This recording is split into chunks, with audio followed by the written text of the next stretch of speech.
Olá pessoal, sejam todos bem-vindos a mais um episódio do Pod Educ, um programa que tem a realização da CAPES, ProEst, Pós-Ensino, PPGCIS e ProSol.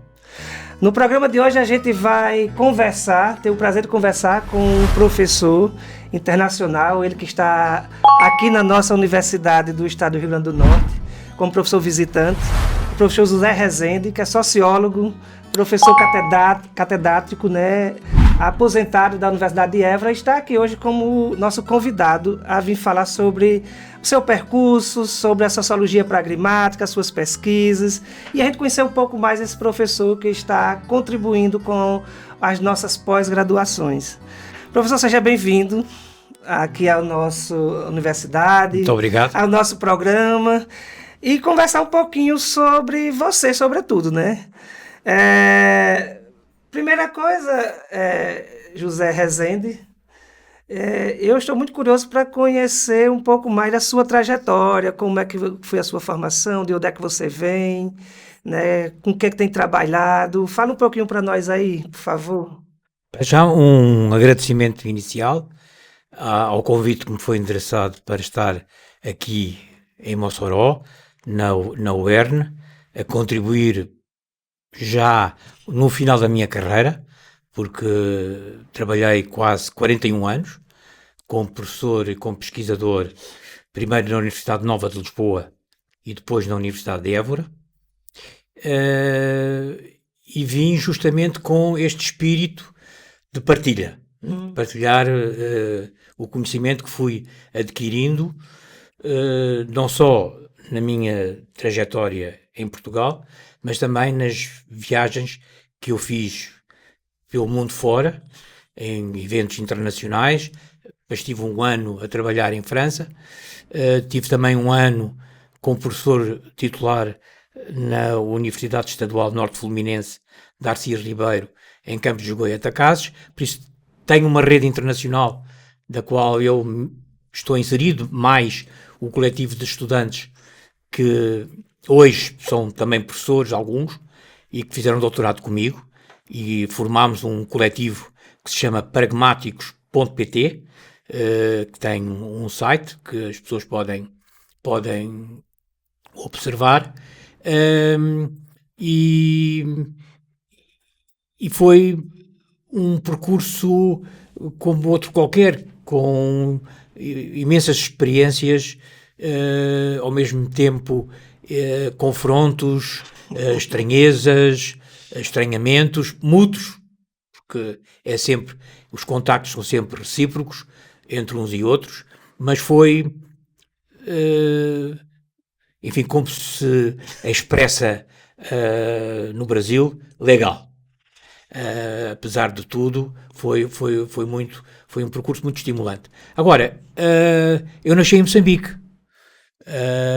Eu nasci em África, nasci num contexto familiar de uma burguesia rica, abastada, na cidade da Beira, que é uma cidade, que é a segunda cidade de Moçambique, fica no centro de Moçambique, e por isso tive uma infância felicíssima,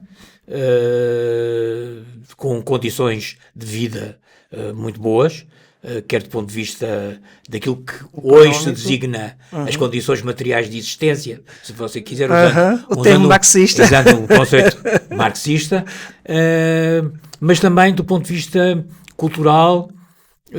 Fiz todo um percurso, primeiro em escolas privadas, ligadas à Igreja Católica, até ao 5º ano do liceu estudei num colégio dos Maristas, que é uma congregação que também existe aqui no Brasil. Isso. E depois, no final do liceu, estudei num liceu público, que é o Liceu Pedro da Naia da Beira. Claro que era um sistema de ensino de base colonial, não é? Nós não tínhamos conhecimento sobre história de Moçambique, nem sobre história da África, nem sobre geografia de Moçambique, nem sobre geografia da África. Aprendíamos tudo sobre o Portugal continental.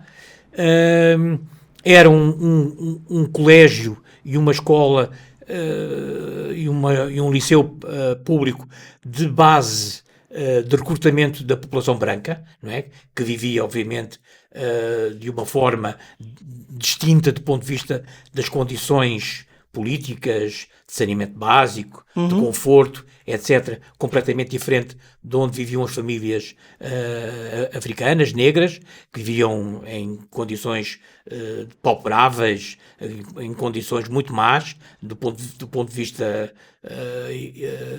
também de salubridade, de habitabilidade, etc.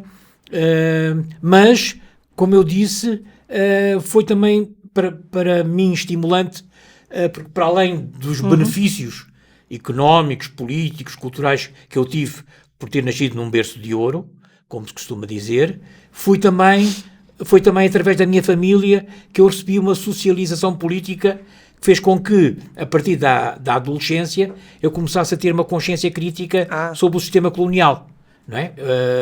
O meu pai foi para Moçambique por causa do seu tio, que foi o primeiro bispo, nomeado, julgo eu, pelo Papa Pio XII, para ser bispo da Beira e de Climane. Foi um prelado que, a partir dos anos 50, criticou muito o sistema colonial e, portanto, através do meu pai, que era sobrinho dele, a família foi também interiorizando e foi chamada a atenção que nós éramos privilegiados, mas que havia muitas pessoas que tinham um tipo de vida completamente distinto, que nós devíamos ter respeito por elas, consideração por elas, e que devíamos, de certa maneira, também contribuir para mudar a situação política. E por isso fui crescendo como adolescente e depois como jovem, como pessoa alertada para as condições opressoras, exploradoras do colonialismo e simultaneamente estimulado a fazer parte do movimento de resistência e de crítica ao colonialismo que permitiu, não é, que fosse ou fizesse parte de um conjunto de vozes nas quais a minha família também participou, que resistiu à colonização, que criticou a colonização, etc. É curioso também notar, porque isso provavelmente nem sempre as pessoas sabem, que a colonização teve consequências não previsíveis e imprevisíveis, que foi a possibilidade que houve, primeiro nas missões católicas, que alfabetizaram e escolarizaram muitas pessoas das famílias africanas, negras, que viviam em situações muito difíceis e muito exploradas e oprimidas pelo sistema colonial. Mas tiveram essa possibilidade de escolarização. E alguns foram para a escola pós-ensino primário, mais para o ensino comercial industrial, porque o sistema de ensino colonial estava dividido em dois sistemas: o liceu, que era o sistema privilegiado, onde a população branca participava com mais frequência, mas depois também havia a escola técnica industrial e comercial, onde também havia população branca, porque a população branca não era toda rica, era também plural, também havia famílias menos ricas, onde havia também alguns estudantes cujos pais eram enfermeiros, ou trabalhavam nos escritórios, ou trabalhavam nos jornais de origem étnica negra, mas também hindus, mas também indo-goeses. Portanto, a pluralidade étnica era uma realidade que existia na Beira, e muitas dessas vozes que estudaram nos anos 50 e nos anos 60 também foram vozes da resistência ao colonialismo, através, por exemplo, da poesia, por exemplo, através da literatura, por exemplo, através do cinema. Havia saraus, enfim, clandestinos, onde toda essa informação é divulgada. Havia uma cinemateca onde, por vezes, passavam filmes que eram proibidos. Não oficiais, né? Não oficiais, que eram proibidos, mas que eram também espaços de debate, de discussão. E, portanto, esse outro ambiente cultural de resistência à colonização clandestina, como os ingleses dizem, underground, sob o chão, não é? Porque era uma coisa escondida, não é? Mas contribuiu, não é? Para criar as condições para, no início dos anos 60, se formar a Frente de Libertação de Moçambique, a Frelimo, que foi a frente que desencadeou a guerra contra a colonização em 1964. Portanto, resumidamente, a minha vida inicial foi esta. E foi justamente sob este pano de fundo que, após a independência, fui professor de uma escola da Frelimo, uma experiência que me permitiu dar conta do que significa passar de um sistema opressor para um outro sistema opressor, porque após a independência o sistema político moçambicano foi também uma ditadura marxista-leninista, maoísta, de partido único. E, portanto, a minha experiência na escola de quadros da Frelimo, apesar de eu não ser militante da Frelimo, mas fui convidado pela então Ministra da Educação e aceitei, e foi uma experiência muito interessante do ponto de vista humano, porque era uma escola de internado, os pessoas estavam a viver internadamente na escola. Passava o dia todo, Passava lá o dia todo. É o que a gente chama de educação integral aqui, né, nas escolas do Brasil. Dormíamos lá dentro na escola, acordávamos cedo. Então não era só o dia, era dia e noite. Dia e noite. Quase um internado mesmo. Era um internado. Com professores e alunos, portanto, por isso é que é este modelo que eu designo maoísta, não é? Porque vivíamos permanentemente 24 horas sobre 24 horas num mesmo edifício, professores e alunos, que era autossuficiente, havia vacas, bois, havia plantações, plantávamos batata, milho, o que era necessário para a subsistência da própria escola, e aí eu tive a oportunidade de me confrontar pela primeira vez com uma história de África, com uma história de Moçambique, com a geografia de Moçambique e de África, que eram as disciplinas que eu lecionava nessa escola, mas ao mesmo tempo dei conta dos constrangimentos de ser uma escola presidida pelos princípios marxistas do centralismo democrático, onde não era possível fazer a crítica política, ideológica. E por isso, em meados de 77, portanto um ano após a minha chegada à escola, pedi admissão e fui trabalhar para Maputo, para o Ministério da Educação, e depois em dezembro regressei a Portugal. Não retornei porque não tinha nascido em Portugal, eu só retorno se voltasse para Moçambique, mas regressei em 77, os meus pais foram um ano antes, em 1976. Isso para Portugal? Para Portugal. E eu e os meus irmãos mais velhos, nós somos 6 filhos, 3 foram com os meus pais, as minhas irmãs mais novas, 3 foram em 1977, em dezembro de 77, e até hoje é onde eu, neste momento, resido. Eu fiquei curioso com algumas coisas que você falou aí na sua trajetória, né? Eu acho que é marcante essa trajetória, tem pontos bem interessantes. Por exemplo, a primeira coisa, assim, a segregação social de lá, que você falou, era muito nítida ao ponto, tipo, de que branco não se mistura com negros? Porque hoje no Brasil você tem essa segregação, sim, mas você vê numa universidade brancos, pretos, né, vê índios, vê outras etnias, né? E como era lá, na sua época, naquela época, não estou falando hoje, essa segregação estava muito demarcada? A segregação espacial era demarcadíssima. Havia bairros para bairros população específicos branca, mas mesmo os bairros da população branca não eram equivalentes.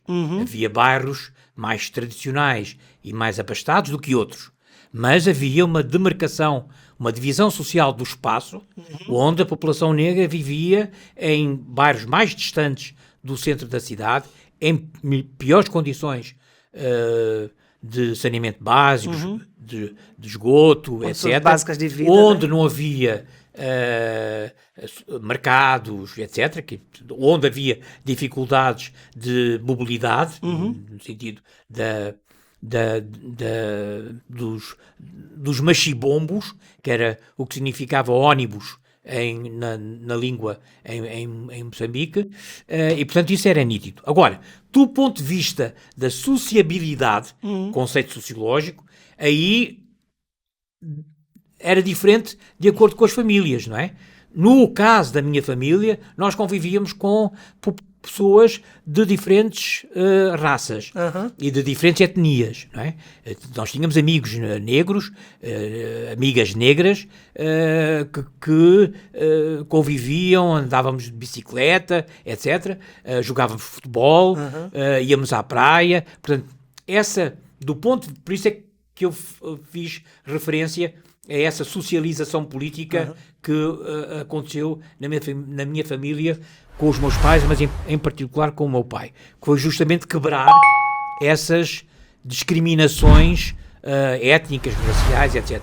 Convivíamos com pessoas indo-inglesas, com famílias hindus, com famílias de diferentes religiões, apesar dos meus pais serem praticantes da religião católica. Portanto, o ambiente familiar e de sociabilidade familiar era um ambiente muito distendido e de partilha, de reciprocidade e, sobretudo, de equivalência.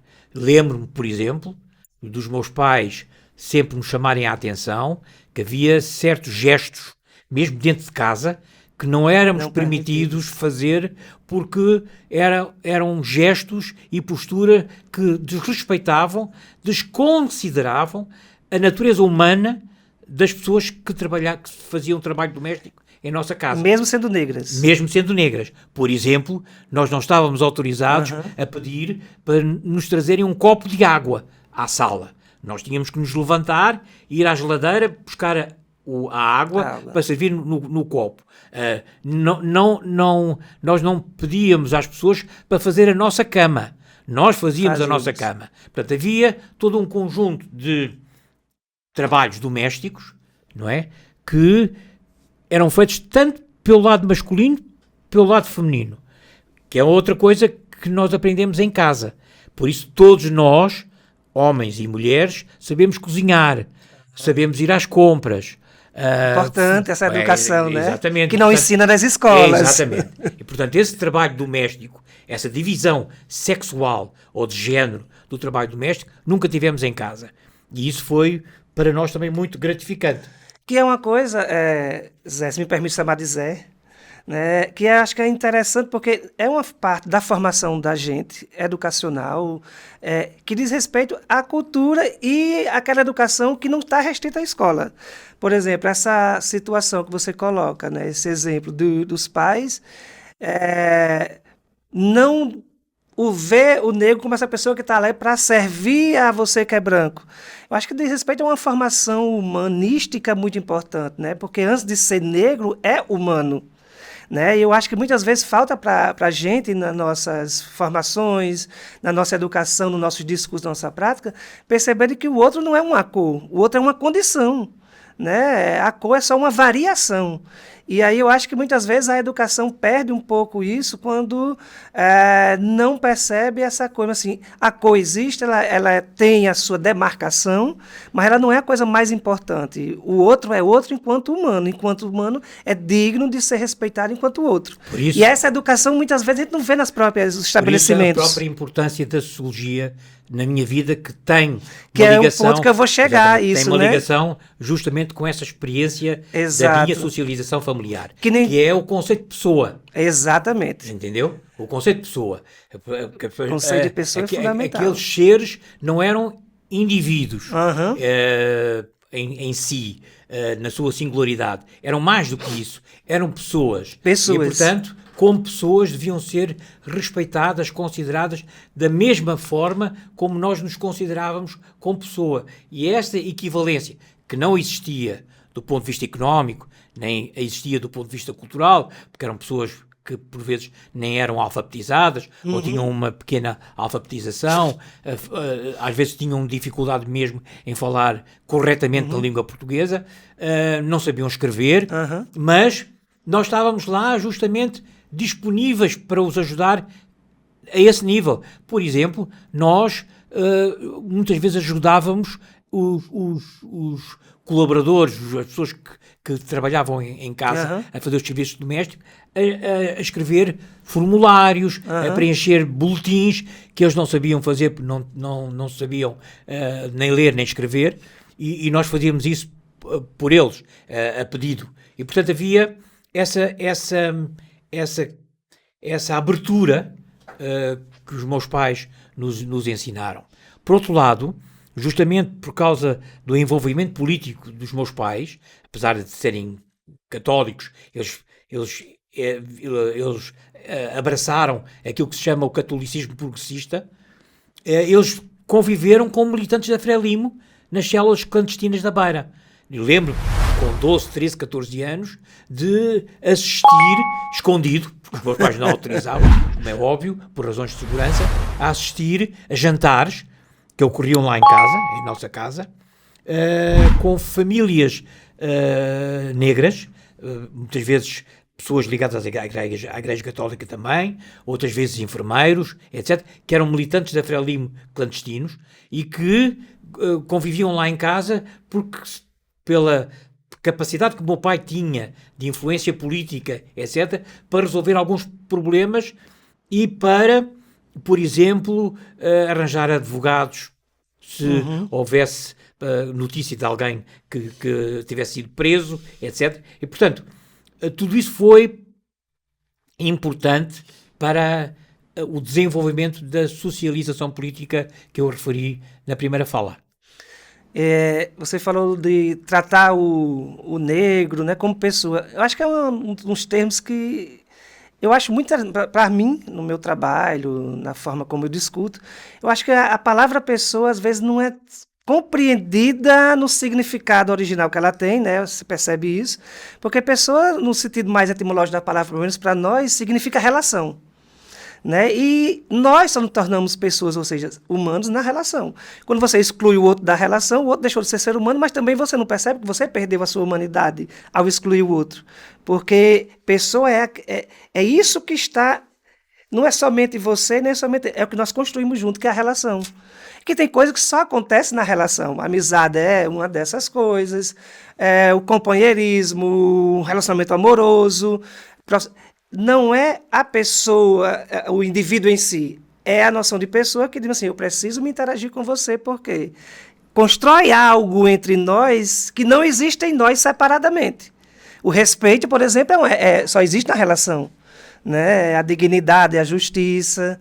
Então, acho que essa ideia de pessoa, acho que é uma ideia muito interessante, que às vezes a gente precisa até discutir mais ela e refletir na própria educação, né? E tendo isso como categoria de formação nossa, que não é dado na escola, eu acho que é uma formação muito interessante, né?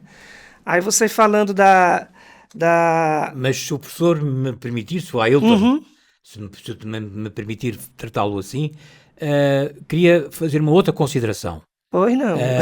Esta experiência em Moçambique, na cidade da Beira e depois em Moçambique, porque viajei, a escola que eu referi da Frelimo era em Nampula, na província de Nampula, que ficava a norte de Moçambique. Depois fui trabalhar para Maputo, que ficava a sul de Moçambique, portanto ainda circulei por Moçambique.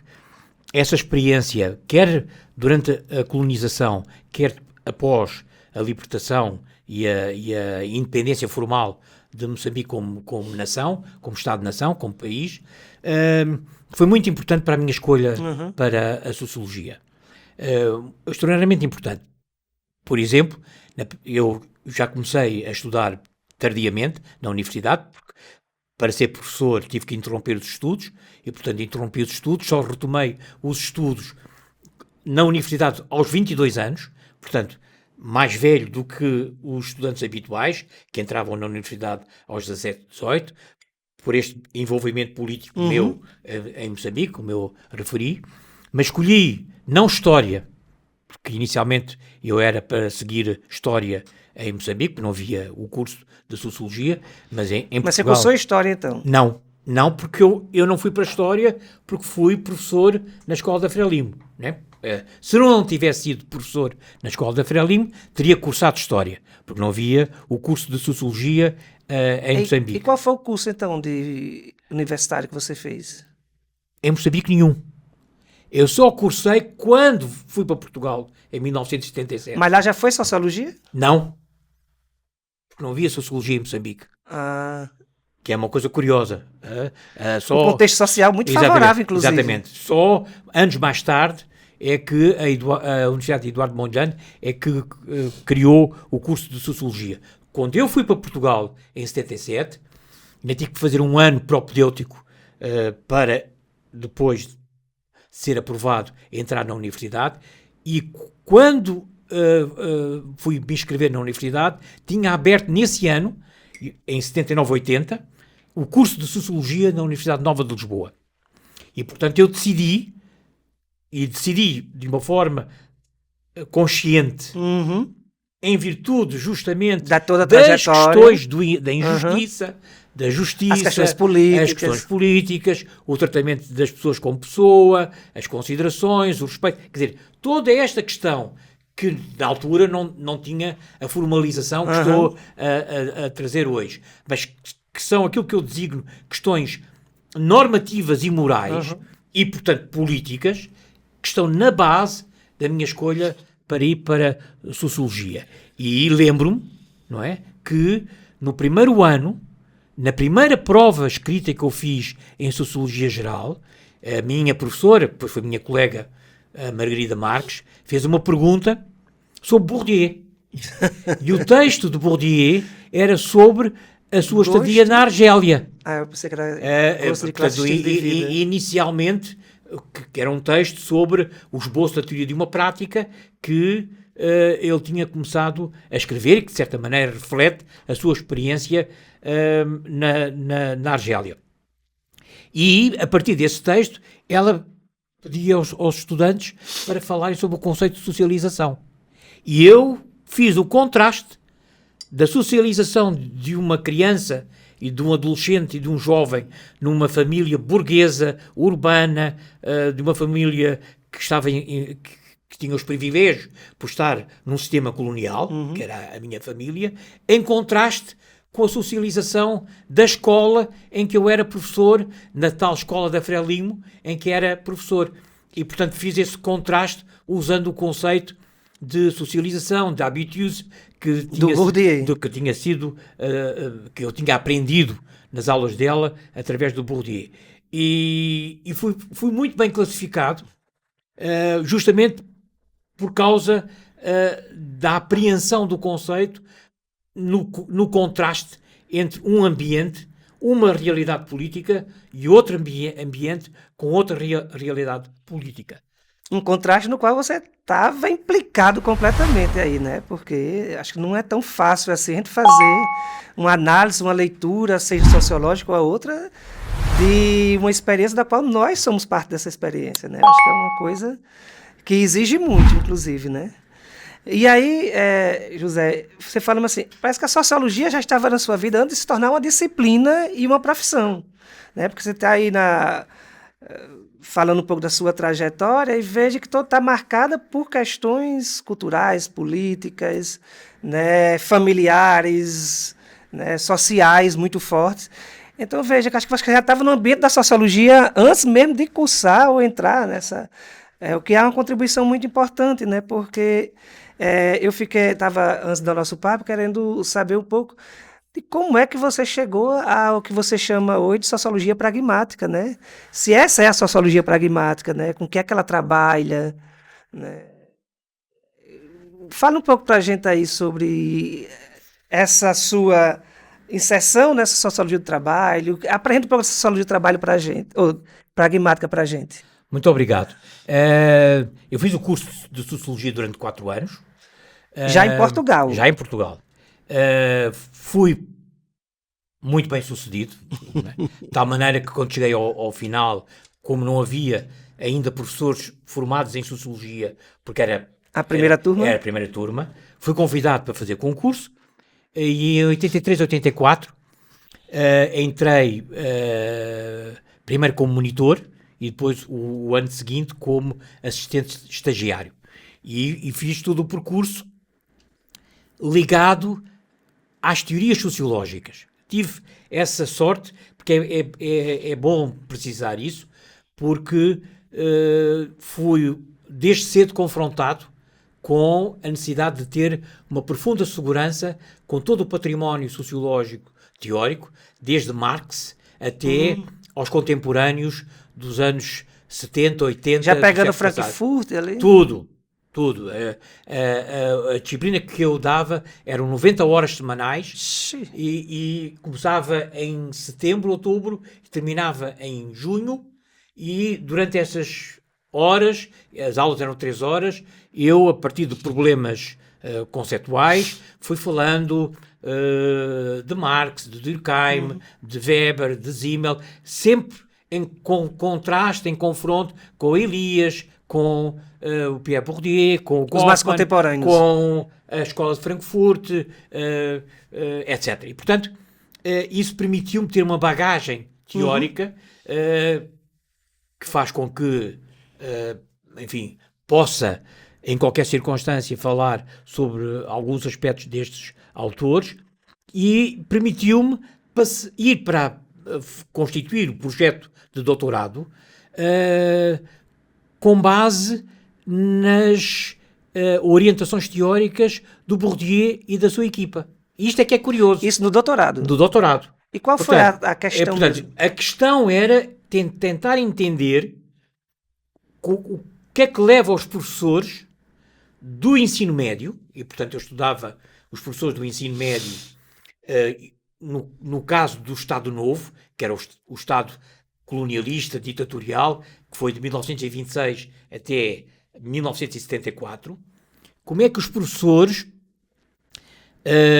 ajuizavam, representavam a profissão que tinham escolhido que é ser professor. Ser professor. O que é que significava para uma série de protagonistas que escolheram a profissão professor e que eu fui inquirindo através dos testemunhos escritos que deixaram. Portanto, eu consultei vários arquivos da Biblioteca Nacional, do Ministério da Educação, da Assembleia da República, escritos por professores, porque havia professores deputados, havia professores, quer professores que eram adeptos do Estado Novo, que eram favoráveis à ideologia do Estado Novo, quer professores opositores, resistentes, que eram contrários à ideologia do Estado Novo. E montei o meu projeto a partir do livro La Reproduction, a reprodução. A reprodução, do Bourdieu. Do Bourdieu, do Jean-Claude Passeron. Exatamente. Ora, qual foi a minha surpresa? Quando eu fui para os arquivos, e quando fui escavar os arquivos, e quando comecei a ler os textos que os professores deixaram nos arquivos sobre a profissão, sobre o modo como a representavam, com o modo como a ajuizavam. Eu substituí o conceito de julgamento, que é um conceito do Bourdieu, para o conceito de ajuizamento.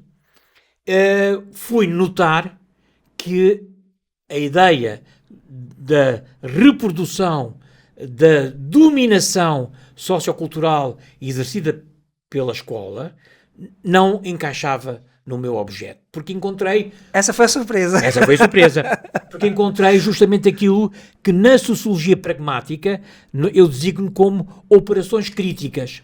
Mas você já estava trabalhando nessa perspectiva da pragmática? Não. Ah. Não. E, portanto, eu tive que ir para a biblioteca à procura de outras perspectivas teóricas que me permitissem responder às questões que eu estava encontrando do ponto de vista empírico. E é aí que surge... E é aí, nessa busca, que eu deparo com um livro que se chama De la Justification, Les économies de la grandeur, sobre a justificação, as economias de grandeza, que já está traduzido para o português? Para o português do Brasil. Do Brasil? Foi traduzido pela RJ. Qual é o autor dele? É o Luc Boltanski e o Laurent Thévenot. O Guy Lipovetsky. Exatamente, é o Luc Boltanski e o Laurent Thévenot, que foi traduzido pelo meu caríssimo amigo Alexandre Werneck, da UFRJ, depois teve a contribuição do professor Fábio Reis Mota, e portanto já existe em português, e foi esse livro que fez a reviravolta, a mudança, a virada para a sociologia pragmática. Ora, o que é que me interessa na sociologia pragmática? Interessa-me as ações, os modos de agir. É por isso que ela se chama pragmática. Vem da praxis, vem do pragma. Portanto, o pragma significa justamente as formas de agir. Ora, nós agimos envolvendo-nos com os outros. E, portanto, a sociologia pragmática, desde o modo como ela foi pensada pelos autores americanos, Charles Peirce, que era linguista, John Dewey, que era filósofo, o Herbert Mead, que era psicólogo social, e depois William James, que era psicólogo das religiões, portanto, quer por esses 4 iniciais, que depois houve desdobramentos na escola de Chicago. Eu dou o exemplo, o próprio Goffman, não sendo um sociólogo pragmatista, ele bebe algumas influências desta geração da sociologia pragmática que eu acabei de mencionar. E depois, nos anos 80 e 90, há uma virada francesa, iniciada pelo Luc Boltanski e pelo Laurent Thévenot, que trabalharam com o Bourdieu, não esquecer, que trabalharam com o Bourdieu, quer um, quer outro, mas que por razões empíricas romperam com a sua perspectiva, em particular com a sua perspectiva dominocêntrica, isto é, de uma concepção de relações de poder e de dominação, que a perspectiva que eles estavam a desenvolver rompia em definitivo. E rompia em definitivo justamente através do conceito da ação, que não tinha o mesmo sentido do conceito de sentido prático da prática do Bourdieu, e que não encaixava com o seu conceito central, que é o conceito de habitus. Do hábitos. Exatamente. E, portanto, o conceito de ação era trabalhado de outra maneira, a partir das experiências dos atores em situação. E é por isso que eu falei do Goffman, justamente para trazer para o trabalho da ação, a ação situada. E o que eu fiz na minha tese de doutorado foi perceber como é que os professores ajuizavam a sua ação no desempenho da sua profissão de professor, quer envolvendo-se com os alunos.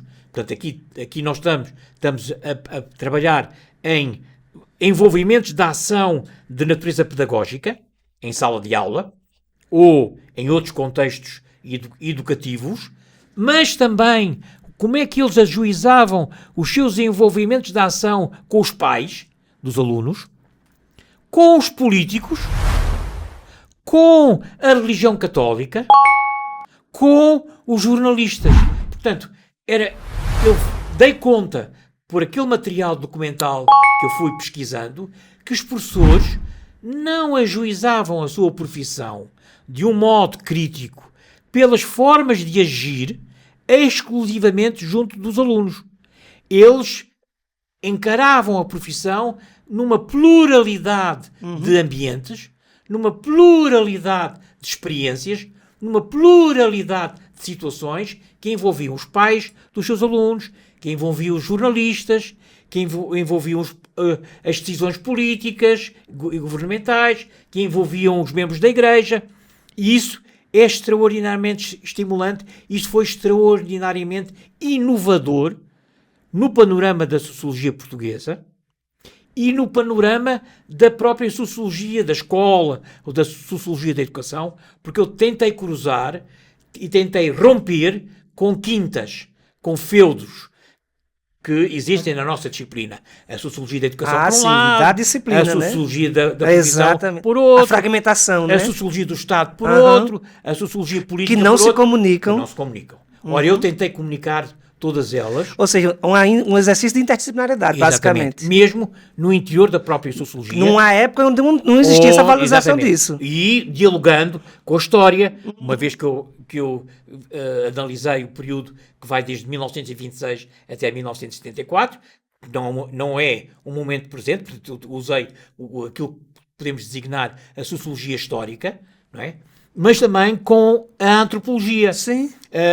E, portanto, para além da interdisciplinaridade interna da própria Sociologia, também dialoguei com a História e também dialoguei com a Antropologia. E isso fez com que eu começasse a desenvolver, sobretudo a partir da defesa da tese, entre 2001 e 2004, comecei a desenvolver o que hoje posso designar um coletivo que trabalha no âmbito da sociologia pragmática. Porque uma série de estudantes, no masculino e no feminino, depararam-se com o caráter inovador da minha tese e quando se aproximaram de mim a pedir orientação, a pedir que eu dirigisse as suas teses, já foi com o interesse e o intuito de trabalhar no âmbito da sociologia pragmática. Eu gostaria de frisar isso, porque eu nunca obriguei ninguém, nunca disse que sim, se as pessoas não trabalhassem as suas teses a partir da sociologia pragmática. Nunca impus.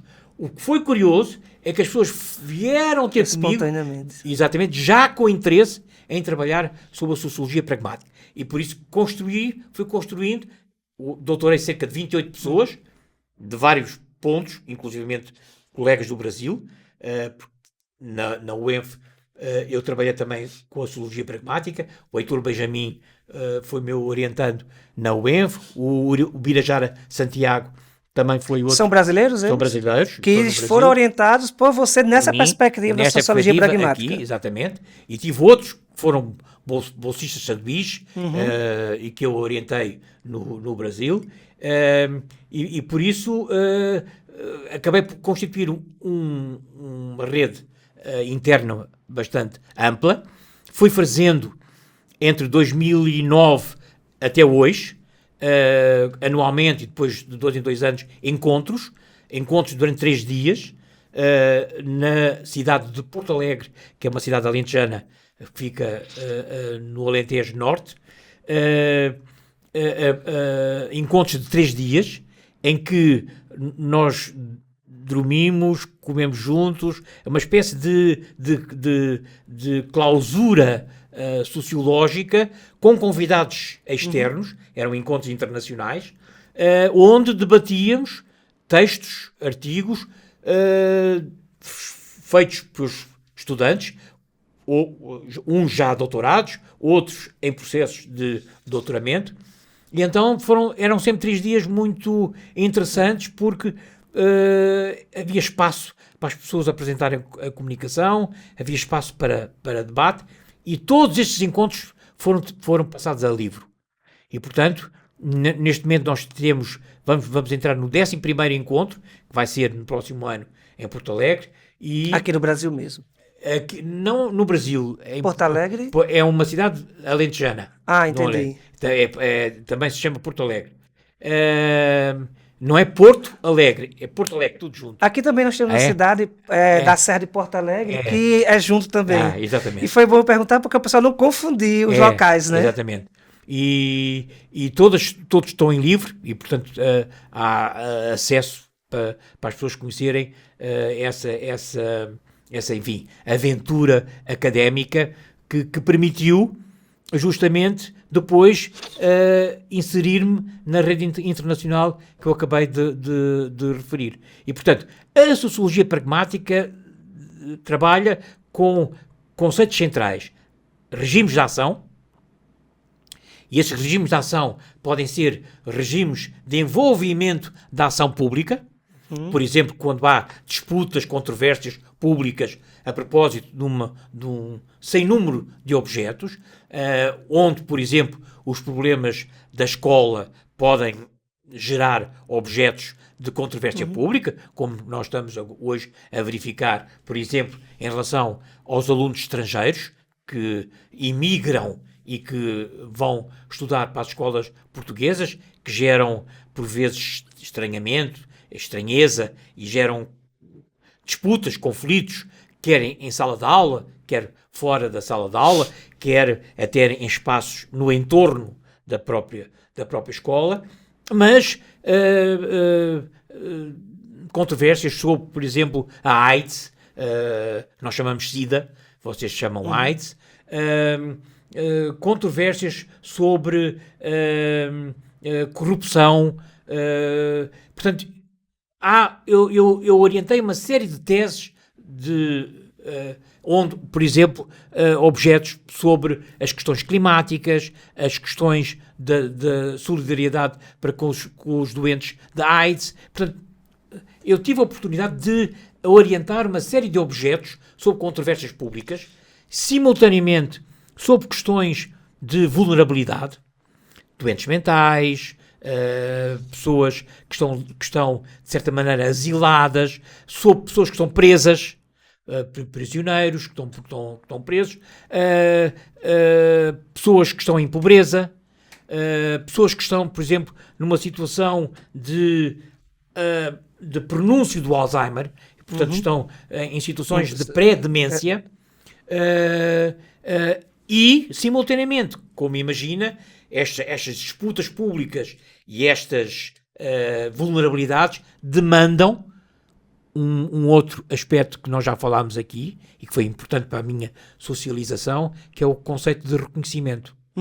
Isto é, de respeitabilidade, de consideração, que eu tenho encontrado em vários contextos, em várias experiências, em várias situações de todo este conjunto de objetos que eu tenho vindo a desenvolver. Portanto, a sociologia pragmática trabalha com este conceito de regime de envolvimento da ação, que vai desde a ação pública, que se passa em ambientes públicos, até questões de intimidade, do sujeito, de familiaridade, de proximidade, do cotidiano, ou regimes de ação em plano, que é, por exemplo, quando nós estamos a usar o notebook e estamos a fazer planos sobre as nossas trajetórias pessoais, profissionais, os nossos projetos de vida, como hoje muitas vezes as instituições nos demandam a fazer, quer sobre os regimes de ação criativo,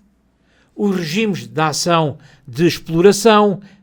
Portanto, as pesquisas começaram por estes três regimes de ação: público, em plano e de familiaridade e de proximidade, para darem origem a outros regimes de ação que se vão constituindo com base nas pesquisas empíricas que nós vimos fazendo. Qual é a base metodológica? É que nós não partimos da perspectiva dedutiva. Nós partimos da perspectiva indutiva ou abdutiva.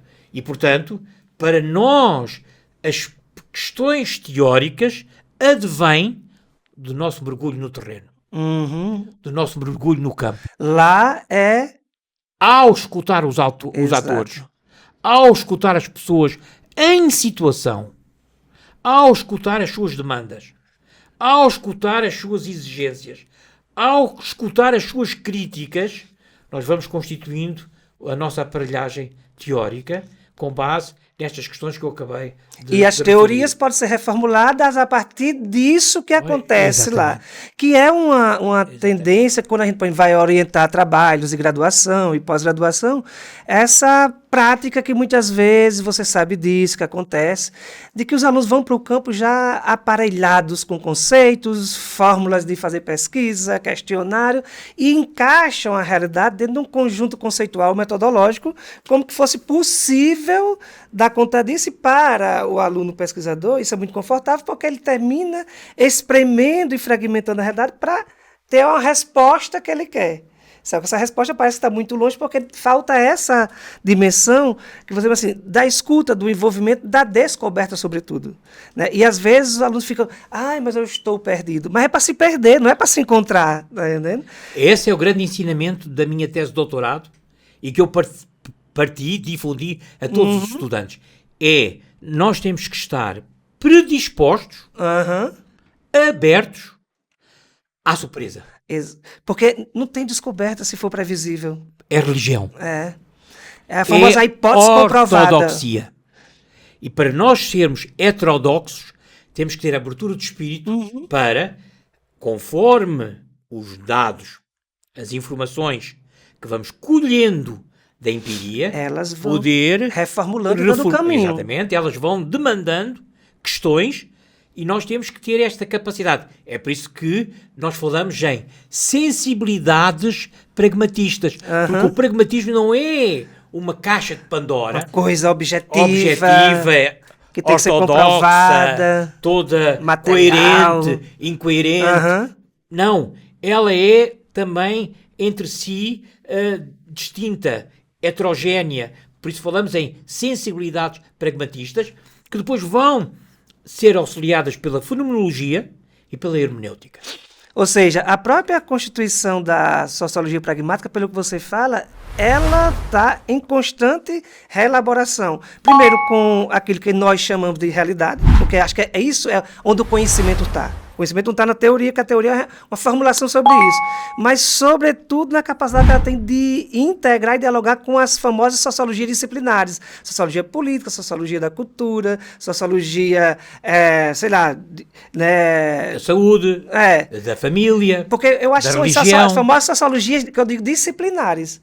E essa pragmática parece que ela tem a capacidade de dialogar com todas elas, indo além dessas dimensões. É isso mesmo? Exatamente. Essa é a abertura. Exatamente. Essa é a abertura. Então, ela é, por natureza, interdisciplinar no mínimo, né? Aliás, quando a gente trabalha com interdisciplinariedade, o mestrado da gente é interdisciplinar, você sabe disso? Por isso é que eu disse a Ailton que eu tive essa sorte. Como eu, inicialmente, fui professor sempre, ao longo de 41 anos, de teorias sociológicas, e como eu sou sempre muito curioso, que essa é outra coisa que eu digo aos estudantes, não, um bom cientista tem que ser uma pessoa curiosa. No mínimo. Porque sem curiosidade não tem que estar a interrogar-se permanentemente, a questionar-se permanentemente, para buscar perspectivas diferentes, novas. E por isso eu tive essa capacidade de, mesmo com o avançar da idade, nunca deixar de me perguntar porquê? Porque é que isto é assim? Porque a realidade é tal como ela é e não como nós desejamos que ela seja. E muitas vezes os cientistas sociais confundem as duas coisas e querem que a realidade seja de acordo... Uma projeção de suas teorias. Ora, com o seu olhar, com a sua forma ideológica de ver e escapam a aspectos da realidade tal como ela é, que escapa ao olhar, escapa ao ouvido, escapa ao nariz e não dão a importância de vida. Portanto, de vida. E essa curiosidade para mim foi fundamental, porque com o passar dos anos eu fui renovando a pauta das minhas disciplinas, incorporando teorias novas. Elementos. Exatamente. E, obviamente, à medida que eu fui para a pós-graduação, para mestrado e para doutorado, então, nas disciplinas de doutorado, era justamente estas questões mais complexas que eu trazia. E tive sempre o grato prazer de ter estudantes, que foram meus estudantes na graduação, no mestrado e no doutorado, que me diziam sempre no final: senhor professor, as suas aulas não se repetem. Os seus programas são sempre diferentes. O senhor traz sempre autores novos. É sempre um prazer.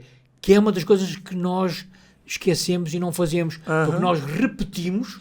E temos um conforto nisso. Exatamente. O que se diz no primeiro, na graduação, o que voltamos a dizer no mestrado e que voltamos a dizer no doutorado.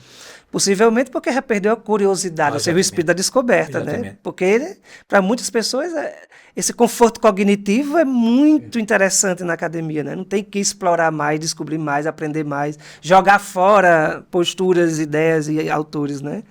Eu acho que é um exercício, acho que muitas vezes nós estamos perdendo hoje. E aí, José, quando você vem para o Brasil, e você já veio para outros lugares do Brasil, que não somente aqui na nossa universidade, você vem com essa perspectiva de continuar essas discussões, esses diálogos dentro da sociologia pragmática. É isso? Exatamente.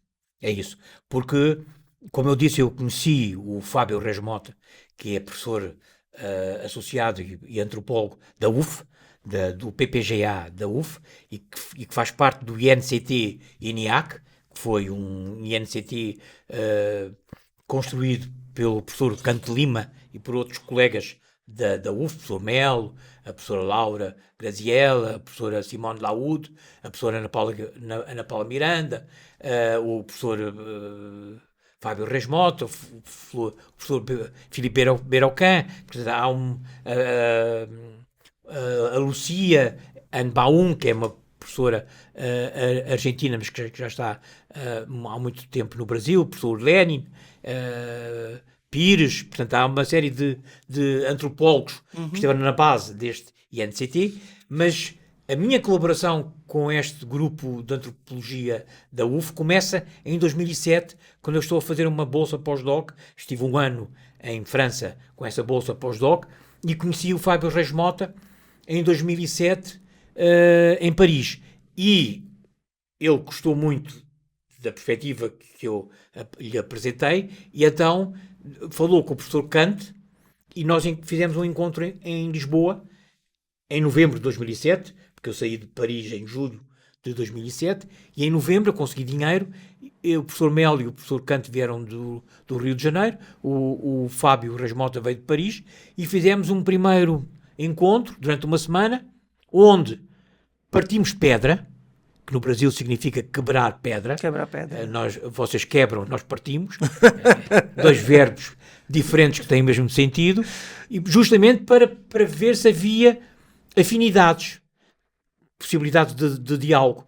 E justamente o conflito, o conceito de conflito e a ideia que os sócios, a socialidade, um conceito de Georg Simmel, a sociabilidade, são constituídas a partir do conflito e não a partir da harmonia e não a partir do consenso. Essa efervescência do conflito que eles estudavam, sobretudo os conflitos urbanos, os conflitos judiciários, os conflitos contra a violência contra a mulher, que eram a base dos estudos que o PPGA da UF fazia, permitiu que se conjugasse com o trabalho que eu fazia com os meus estudantes na Nova, que trabalhavam conflitos na escola, no espaço público, com os doentes do AIDS, com as questões climáticas, com os dilemas dos médicos nas suas profissões. Portanto, havia uma série de objetos que atravessavam a cidade, a escola, o hospital, as profissões, as causas sociais, etc. E como eu vi também que eu não estava sozinho, eu tinha uma série de estudantes a trabalhar comigo, como acontecia com o professor Kant, o casamento foi perfeito. E, portanto, a partir daí, nós fomos abrindo a rede, não só a outros países da América Latina, Argentina, Chile, Peru, México, etc., como alargámos para a Europa através do professor Laurent Thévenot, que é hoje, além de um colega, um amigo meu, com o Marco Beviglieri, que trabalha na Suíça, mas avançámos para a Bélgica, para a Dinamarca, para a Finlândia, e portanto há aqui hoje uma rede de pesquisa, de encontros, também a Itália, também a Espanha, onde de quando em quando fazemos encontros científicos de debate, justamente para pormos em prática aquilo que eu designo como internacionalização. É que a internacionalização obriga a que haja um programa de pesquisa e que haja espaço e tempo para debate, para discutir, para que as pessoas possam apresentar as suas pesquisas, para que se possa depois haver ambiente bom, calmo, sereno, para debater. É por isso que eu, desde 2009, faço todos os anos, ou de 2 em 2 anos, encontros, que são os encontros de Porto Alegre, e que houve um que foi em Évora, houve outro que foi em Coimbra, que estão todos publicados em livro. Justamente para pôr em prática esta internacionalização. Internacionalização. Porque recebemos colegas do Brasil, recebemos colegas da Europa, recebemos colegas da América Latina, que, nas suas línguas naturais, apresentam as suas comunicações e discutem connosco. E aprendemos. É por isso que eu gosto muito da palavra que está na base dos programas da CAPES: aperfeiçoamento. Só nos aperfeiçoamos se nos expormos aos outros. Porque isso liberta-nos da nossa insegurança. No início é difícil nós falarmos em público. Sobretudo falarmos em público com colegas conceituados, mais velhos e com melhor currículo, mas termos o à vontade para expor. Para isso é preciso encontrar um ambiente favorável, que as pessoas não sintam medo e receio. Por isso é que eu fui construindo estes encontros de Porto Alegre, para que os meus estudantes, logo desde o início, se sentissem à vontade, não sentissem medo nem pavor de se exporem a pessoas mais velhas e que lhes eram desconhecidas. De outro modo, não há internacionalização. Bom, professor, nosso papo está muito bom, a gente poderia continuar por mais tempo, mas eu quero voltar agora, já para o final, a uma questão que o senhor levantou logo no início da sua fala sobre a sua trajetória, onde você estava falando do contexto social, político, econômico, né, lá em Beira, né, onde nasceu e se criou. E aí você falou da importância que teve para você e para aquele contexto de revolução social que tinha naquela época, a importância, você cita, da arte, da literatura, do teatro, que precisam ser coisas mais marginais, elas tiveram um papel muito importante no contexto social, político e de formação sua. E aí a minha pergunta é exatamente essa, né? Qual é a importância que você vê isso hoje para a educação? Porque eu, particularmente, acho que é uma carência que nós temos nas nossas formações, uma inserção maior dessas coisas que não são consideradas ciência, dentro da própria ciência, para a formação. Como é que você vê isso? Qual a importância da arte, da literatura, dos teatros, para a nossa formação humanística? Fundamental. Imperioso. Absolutamente imperioso. Por uma razão simples. É através da arte que a criticidade acontece. Que as operações críticas acontecem. Ler uma boa literatura, bons literatos, e ver como eles, por exemplo, usam a intriga, a trama da sua narrativa, que de certa maneira espelham, por exemplo, o despojo de um quarto, daquela escritora brasileira que escreveu quase analfabeta nos anos 60, que deu origem agora a uma peça de teatro. É um exemplo, entre outros, que justamente permite que as pessoas reconheçam realidades que desconhecem.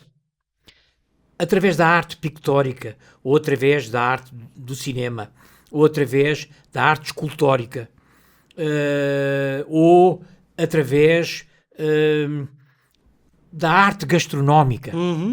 Eu costumo dizer que a mesa é um espaço magnífico, não só para o papo, não só para a sociabilidade, mas para uma antropologia que permite que as pessoas entendam que estamos perante seres humanos equivalentes e que todo o lado estatutório do estatuto, do status que nós transportamos, desaparecem. Porque somos seres humanos. E isso é fundamental pela prática cultural, em todas as suas dimensões. Na mesa a gente se alimenta da presença do outro, né? Acho que é muito bacana a sua ideia, né? Então, professor, veja, eu tenho só que agradecer a sua presença, a sua abertura, esse papo que a gente teve, que se a gente pudesse continuaria, né? Então, muito obrigado por ter aceitado nosso convite. Obrigado, de participar de mais um Pod Educ, que a gente convida a todos os ouvintes a continuarem acompanhando os nossos episódios, nossas programações, nossas temáticas. Hoje a gente teve o prazer de conversar com o professor José Rezende, que vem da Universidade de Évora, de Portugal, que está como professor visitante aqui no nosso programa do PGCIS, falar um pouco sobre a trajetória dele, relação entre vida e ideias e, sobretudo, da sociologia pragmática, que é a área do conhecimento onde ele tem desenvolvido pesquisas, orientações e produção intelectual. Então, professor, a gente agradece a sua presença e, se quiser concluir com alguma fala, fica à vontade. Não, o agradecimento é meu. Gostei muito de aqui estar. Gostei muito deste papo, porque me permitiu fazer uma revisitação ao meu passado e perceber como eu faço no prólogo da minha tese, como o meu passado faz parte de uma cantata. Cá está a cultura erudita, uma cantata em nome da justiça. E foi em nome da justiça que eu trabalhei, sobretudo a partir da tese de doutorado, a partir de 97.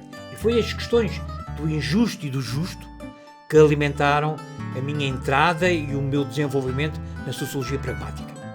Então, parabéns aí pela trajetória, por tudo isso que você tem contribuído e trazido para a gente. Obrigado e seja bem-vindo mais uma vez aqui a nosso programa e a nossa universidade. Muito obrigado.